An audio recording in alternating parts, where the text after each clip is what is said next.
பிறக்கும் போது பிறந்த நாள் முதல் கடைசி வரைக்கும் நசரேயனா இருக்கணும்னு ஆண்டவர் தெரிந்தெடுத்தார். அவனுக்காக பெரிய திட்டங்கள் எல்லாம் வச்சிருந்தாரு. அவனை கொண்டு ஒரு பெரிய ரட்சிப்பை கொண்டு வரணும் வச்சிருந்தாரு. ஆனா அவனும் என்ன செஞ்சான்?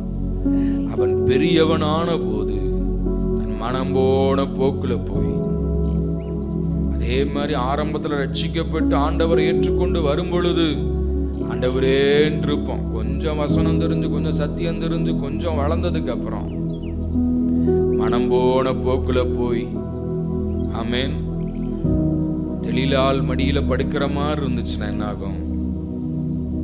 ஆவியானவர் விலகி விடுவார். அர்ப்பணிப்புலேருந்து விலகுனா கர்த்தர் விலகிட்டாரு. அந்த சிம்சோன் என்ன செஞ்சான்? தன் சாவுக்கு தானே காரணமாகிவிட்டான்.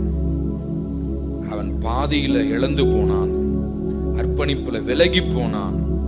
முடிவு பரிதாபமான ஒரு முடிவு.